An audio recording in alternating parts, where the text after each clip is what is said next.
Aramutse, Imana ishimwe ubw'ubuntu bwayo tugirira igihe cyose, tuyishimiye iki gitondo cyiza cy'umugisha yongeye kuduha kubw'ubuntu bwayo. Reka rero dutangire dushoma ijambo ry'Imana, ijambo ry'Imana riri mu gitabo cya Samweli wa mbere, igice ni icya 15 duherera ku murongo wa mbere. Samweli wa mbere ibice 15 duhereye ku murongo wa mbere, hari amagambo avuga ngo hanyuma Samweli abwira Sawuli ati Uwiteka yantumye kukwimikisha amavuta ngo ube umwami wa Isirayeli, nuko rero ube wumvira Uwiteka mu byo avuga. Uwiteka Nyiringabo avuze ngo nibutse ibyo abamaleki bagiriye Abisirayeli ubwo babatangiraga mu nzira bava muri Egiputa. None genda urwanye Abamaleki ubarimburane rwose n'ibyo bafite byose, ntuzabababarire, ahubwo uzice abagabo n'abagore n'abana b'impinja n'abonka, inka n'intama, ingamiya n'indogobe. Nuko Sawuli ahuruza ingabo azibarira i Terahimu, hariho ingabo zigenza ibirenge 2,000 n'Abayuda inzovu. Bukeye Sawuli ajya mu mudugudu w'Abamaleki yubikira mu gikombe cyaho.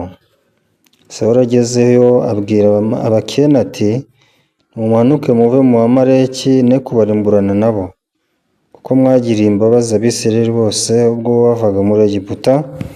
Nuko Abakeni bava mu Bamaleki. Maze Sawuli yica Abamaleki uhereye Havila ukajya Shuri hateganye na Egiputa, afatanira umwami wabo Agagi, arimbuza rwose abantu bose inkota. Ariko Sawuli n'abari kumwe nawe barokora Agagi n'inyamibwa z'intama n'inka n'iz'indatwa n'ibiduhagire n'abagazi b'intama beza n'ikintu cyose cyiza, banga kukirimbura rwose, ahubwo ikintu cyose kigawa kidafite umumaro baba ari cyo barimbura rwose.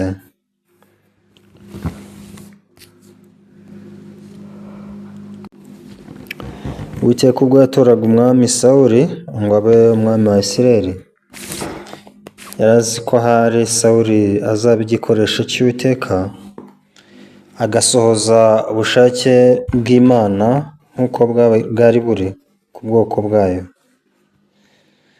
Ariko mu by'ukuri iyo dusomye Bibiliya usanga ntabwo ariko byagenze.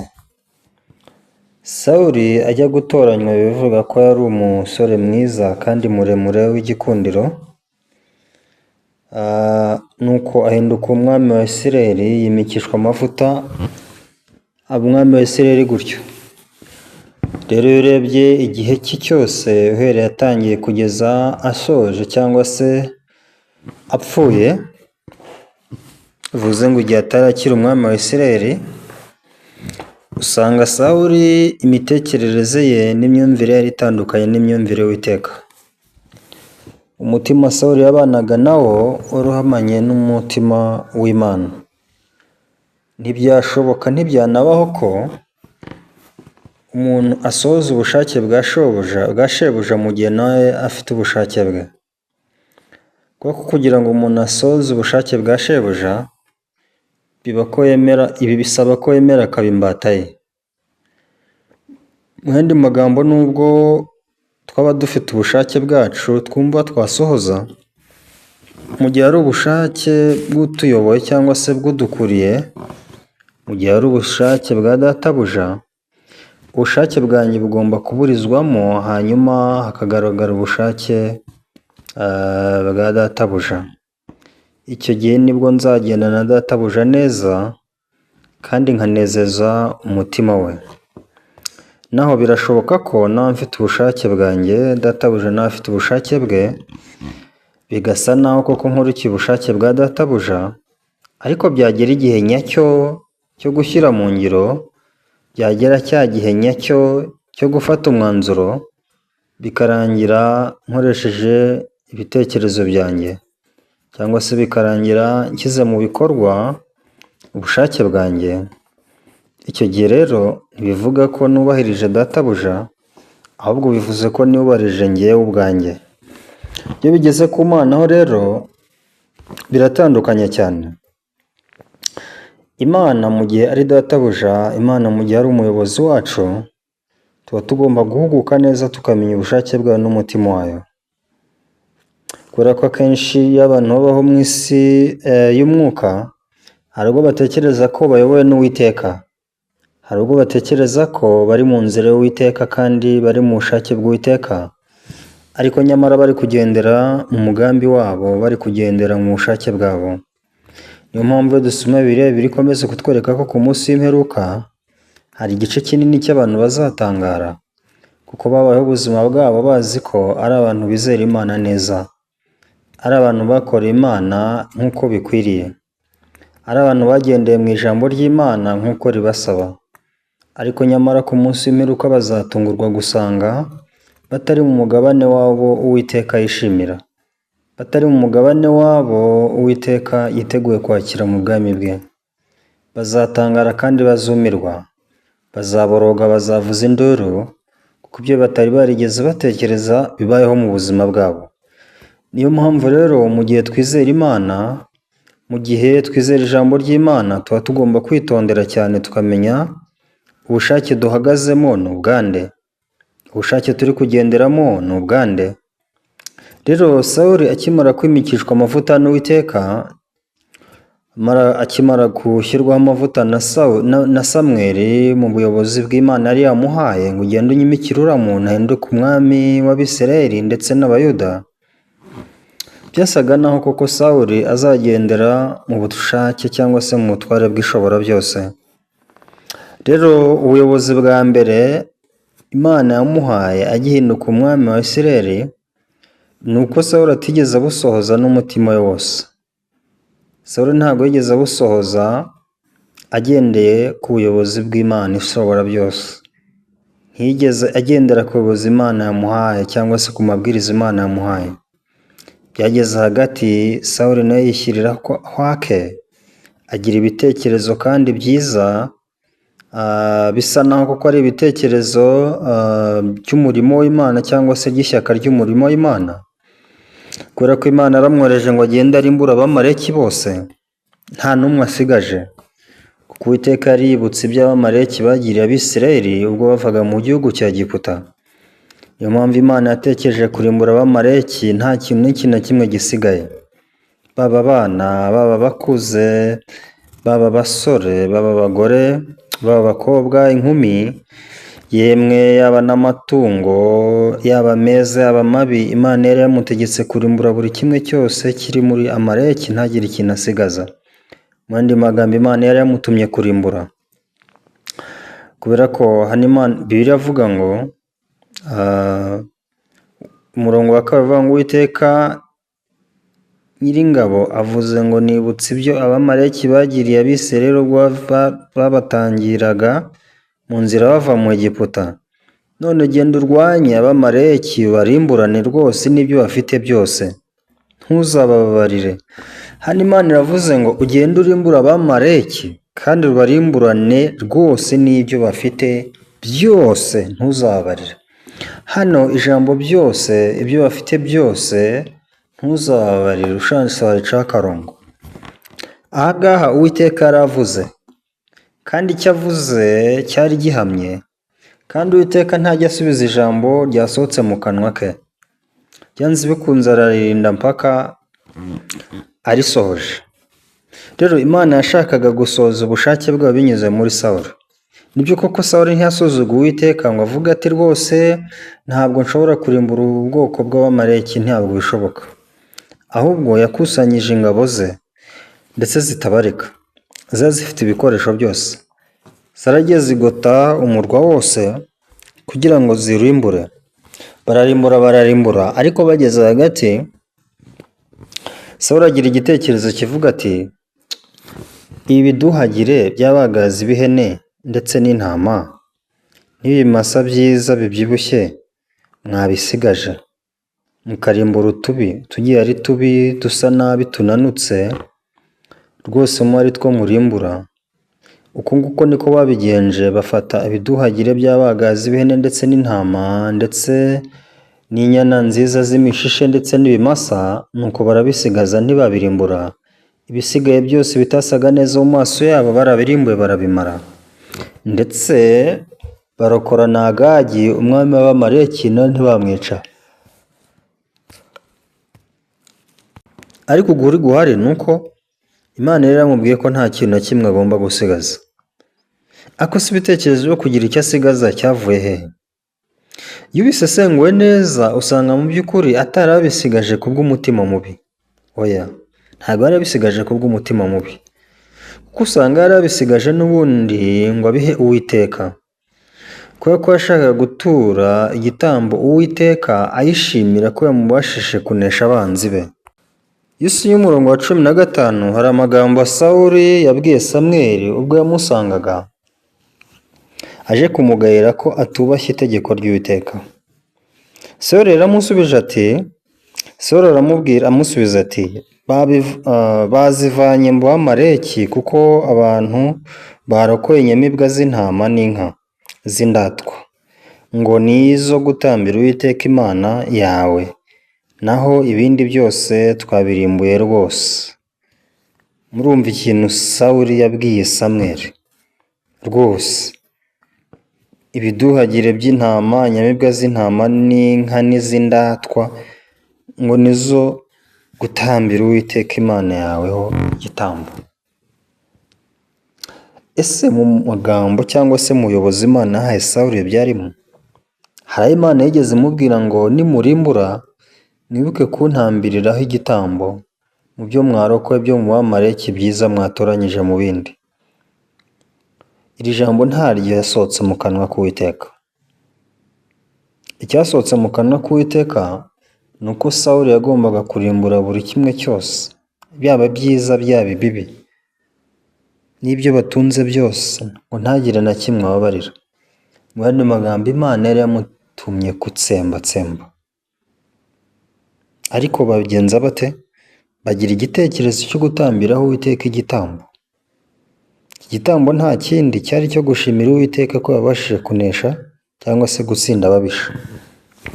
Mu yandi magambo iyo ubitekereje neza iki gitekerezo cyari cyiza pe. Cyari cyiza ndetse ryari ishyaka ry'Imana. Ryari ishyaka ry'umurimo w'Imana. Ariko kandi nanone ntabwo twakwirengagiza ibyo Uwiteka yavuze. Niyo bibusanye n'ibyo Uwiteka yavuze, niyo ryaba ari ishyaka rigaragara ko ari ishyaka ry'Uwiteka, ni ishyaka ritavuye mu bwenge. Kuko ni ishyaka rishobora kwicisha umuntu. Ni ishyaka Imana idashobora kugushimira mu gihe cyose busanye n'ubuyobozi bwayo. Niyo mpamvu mu gihe twizera Imana tuba tugomba kwitegereza neza cyangwa se gutekereza neza niba ibyo turimo, niba aho duhagaze ari mu bushake bw'Uwiteka. Aho duhagaze dushobora kuba twumva ari heza, ariko ni heza bigendanye nande? Ese ni heza bigendanye n'Uwiteka? Ni heza bigendanye n'icyo Uwiteka Imana yavuze? Ese ibyo dukora ni byiza bigendanye n'ijambo ry'Uwiteka?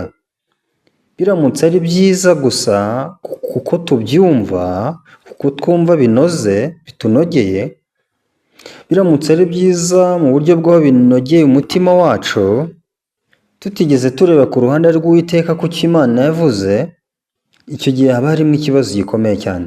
Ni byiza ariko ugereranyije nande? Mu gihe abantu rero bizera Uwiteka, icyo bareba gusa ni ukureba ngo ese ni byiza cyangwa ni bibi. Mu yandi magambo, kubera ko abantu bari igiti cy'ubwenge bumenyekanisha icyiza n'ikibi, baguma iteka ryose kugendera muri buno bumenyi.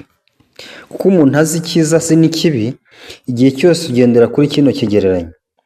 Iyo umuntu yitegereje cyangwa se atekereje akabona uburyo ari kugenda cyangwa se inzira ari kugenderamo ni nziza, arakomeza akagenda.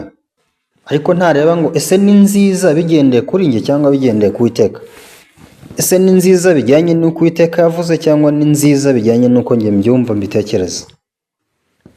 Mwa bantu mwe, iyo turebye Bibiliya dusanga Imana nta marangamutima na make igira mu mutima wayo, kuko icyo Imana ireba ni ijambo ryayo, ribusanye n'ijambo ryayo byanze bikunze iraturimbura ntiratubeshaho, kabone nubwo byari kuba ari byiza, nubwo byaba ari byiza binoze rwose gute, ariko mu gihe ari byiza bihabanye n'icyo yavuze cyangwa se n'uko yadutegetse, icyo gihe byanze bikunze iratwica, iraturimbura ntitubeshaho. Ndibuka igihe Sawuli yamaraga gupfa, Dawidi akima ingoma, akayobora Abayuda ndetse n'Abisirayeli. Ikintu cya mbere yatekereje ni ukujya kuzana isanduku y'Uwiteka, kuko mu gihe cya Sawuli ntabwo bari barayitayeho. Yashyize abagabo imbere, baragenda barayizana aho yari ibitse, yari iri kwa Abinadabu. Baragiye barayizana, ubwo bayizanaga umugabo witwa Uza yari ari mu bari imbere y'abandi, yari ari muri hafi y'isanduku rwose bayishoreye, bari bayishyize ku igare ritigeze riheka ikintu icyo ari cyo cyose, igare rishyashya, bivuze ngo bwari uburyo bwo kuyubaha rwose, kubaha Uwiteka. Rya gare rigenda rikururwa n'inka, ariko bageze ku mbuga yo guhuriraho, za nka zaratsikiye ya sanduku Uwiteka yenda guhirima. Uza ikintu yakoze ni uko yagiye aramira isanduku Uwiteka ngo idahirima, agikoraho kuri ya sanduku Uwiteka, icyo Imana yakoze ni uko yamukubise urushyi ahita agwa aho ngaho. Uza ntiyongeye kubyuka, ahubwo yaguye aho ngaho. Abantu bari bishimye banezerewe ko bagiye kuzana isanduku Uwiteka, isanduku Uwiteka yongeye gutaha i Yerusalemu mu rurembo rwa Dawidi. Ariko ibyari ibyishimo, ibyari umunezero, ibyari ukubyina ndetse no kuririmba, ibyari ugucuranga, byose byahindutse amarira. Bagize ubwoba, baratinya, abantu bose barayihunga, ntagira urongera kuyegera. Icyo bakoze ni uko bayifashe bakayibika mu rugo rwari hafi aho ngaho, ubundi baragenda. Nyuma y'amezi 3 nibwo Dawidi yaje kumenya ikibazo cyari gihari icyo ari cyo. Naho ku bw'ako kanya ntabwo Dawidi yahise amenya icyatumye Uwiteka bagwa nabi. Dawidi yakomeje kwibaza ati ese ibyo twakoraga ni bibi? Ese koko ibi twakoraga ni bibi? Ese kuba turi kugenza ibitarakozwe ku gihe cya Sawuli nibyo cyo gitumye Imana ibituziza? Ko byari byiza se? Ese kureka isanduku Uwiteka ikaguma ikandagara ku gasozi nibyo byari byiza kurushaho? Ese ni iki gitumye Uwiteka tugwa nabi? Dawidi ntabwo yabyumvaga, ariko mu by'ukuri hari ikibazo ndetse gikomeye cyane, kuko ibyo bakoraga ntabwo byari mu ijambo ry'Uwiteka, nta Imana yari yaritegetse. Ku isanduku ibazwa, Imana yategetse Mose uko agomba kuyibaza. Imana yategetse Mose uko agomba kuyibaza, akayiha ibikondo 4. Bya bikondo 4 bikaba birimo imijisho. Ya mijisho ikanyura mu bikondo 2 muri mu rubavu rumwe, iyindi njishi ikanyura mu bikondo 2 muri mu rundi rubavu. Hanyuma Imana itegeka ko abagabo 4 aribo bazajya bayiremerera. Mu gihe bagiye kuyimura bayivana hamwe bayijyana ahandi, ntago bagombaga kubiheka ku igare, Uwiteka ntiyabibategetse. Uwiteka yategetse Mose ko isanduku bazajya bayiterura, bakayishyira ku bitugu, hanyuma bakayiheka bakagenda bayihetse ku ntugu zabo. Ariko Dawidi yakoze iki? Dawidi rwose yashatse igare ryiza ritigeze guheka, bivuze ngo tuyihetse ku igare ryahetse ibindi twaba dusuzuguye Uwiteka. Barangije rwose bayijya inyuma bakimbagira, ariko Uwiteka kugira ngo abereke ko atishimiye ibyo bakora, yaberetse ikimenyetso cyo kwica Uza. Ese mu by'ukuri abantu bari kugira nabi? Ntago bagiraga nabi, iryari ishyaka ry'Uwiteka, ariko nanone ryari ishyaka ry'Uwiteka ritajyanye n'umurongo Uwiteka yashyizeho. Uwiteka arinda ijambo ry'igihe cyose. Uwiteka ashimishwa ko abantu bari kugendera mu ijambo rye, nta kindi kishimisha. Ntashimishwa nuko twakoze neza cyangwa twakoze nabi, ahubwo Imana ireba niba duhagaze mu ijambo ryayo, ibyo dukora, ibyo tuvuga niba bishingiye ku ijambo ryayo. Rero mu gihe cyose byaba bishingiye ku bushake bwacu no ku marangamutima yacu, ntabwo byatuma Uwiteka tubabarira. Oya, niyo mpamvu mu gitabo cya Matayo Bibiliya yerekana ko ku munsi w'imperuka benshi bazaza bikubita imbere bavuga ngo mwami mwami twakoze mu izina ryawe, twakoze mu izina ryawe, n'ibiriya twabikoze mu izina ryawe, twarigaragaje rwose, abantu baratuzi, twagize ishyaka ry'umurimo w'Imana. Ariko kubera ko ibyo bakoze byose byari bitandukanye n'ijambo ry'Imana, babikoze bazi ko bari kubikorera Imana, ari umurimo w'Imana, ariko byari byiza bigendeye ku marangamutima yabo, byari byiza bishingiye ku bitekerezo byabo, byari byiza bishingiye kuri bo nk'abantu. Ntabwo byari byiza kubera ko bitari bigendanye n'ijambo ry'Imana. Rero birakwiriye kureba niba mu by'ukuri kwizera kwacu gushingiye ku ijambo ry'Imana cyangwa se niba gushingiye ku marangamutima yacu. Uko twizera, uko tubaho, uko tugenda, ubuzima bwacu bw'umwuka, niba bushingiye ku ijambo ry'Imana cyangwa se niba bushingiye ku bitekerezo byacu byiza. Sawuli nawe rero yapfubiranye n'Uwiteka atari uko yakoze nabi. Ndabara dushingiye ku marangamutima yacu, ndabara dushingiye ku cyo yaragamije. Icyo yaragamije si cyari kibi, ariko cyabaye kibi bitewe n'uko kitari kigendeye ku by'Uwiteka Imana yamubwiye. Cyabaye kibi bitewe n'uko cyari girwanyaga ijambo ry'Imana. Ibi ngibi bituma Uwiteka Imana yimuziza. Byatumye Sawuli adakomeza ngo abure ubwoko bw'Uwiteka, byatumye Sawuli adakomeza kwitwa umwami w'Abisirayeli. Uwiteka yamukuye ku ngoma nk'uko yamushyizeho, kuko atanejeje umutima we. Rero niba dushaka kunezeza Uwiteka, birakwiriye ko tureba icyo ijambo ry'Imana rivuga, tukareba ko tubigenza bigendanye n'ijambo ry'Imana. Mu gihe bihabanye n'ijambo ry'Imana, akaga kari kuri twe. Uyu munsi abantu bashaka gukiranuka, bashaka kwera, ariko babishaka bate? Babishakisha gukora ibyiza, babishakisha bagendeye ku mirimo itegetswe n'amategeko. Ariko se ni ko Uwiteka yategetse? Yego, ni byiza bishingiye kuko babyumva, ariko se bihwanye n'ijambo ry'Imana? Ntabwo bihwanye n'ijambo ry'Imana. Ku ijambo ry'Imana ryo ritegeka ko Imana yatanze, kuko Imana yakunze abari mu isi cyane byatumye itanga umwana w'ikinege, kugira ngo umwizera wese atarimbuka ahubwo ahabwe ubugingo buhoraho. Imana yakunze abari mu isi, imaze kubakunda bitera gutanga umwana we w'ikinege ngo apfire mu isi, amene amaraso ye, kugira ngo umwizera wese atarimbuka ahubwo ahabwe ubugingo buhoraho. Ntaho mirimo iri, nta mirimo itegetswe n'amategeko hano Bibiliya idutegeka. Ahubwo icyo Imana ishaka ni uko twizera Yesu Kristo wabambwe ku musaraba. Kubw'uwo musaraba we, kubwo kuba yarabambwe birahagije kugira ngo tubone ubugingo buhoraho. Nicyo Bibiliya itubwira. Kuko Imana yakunze abari mu isi cyane, byatumye itanga umwana we w'ikinege, kugira ngo umwizera wese atarimbuka ahubwo ahabwe ubugingo buhoraho. Bene data, nta mirimo iri. Iyo tuzanye imirimo itegetswe n'amategeko, nibyo koko ni byiza, ariko bishingiye kuri nde? Bishingiye kuri twe. Ntabwo bishingiye ku Uwiteka, ntabwo bishingiye ku ijambo ry'Imana. Rero bigiye bihabanye n'ijambo ry'Imana, ntimutekereze ko Imana izabiduhembera, ntimutekereze ko Imana izabiduhera umugisha. Ahubwo akaga n'umubabaro no kurimbuka biri hafi yacu, biri bugufi bwacu icyo gihe. Kubera iki?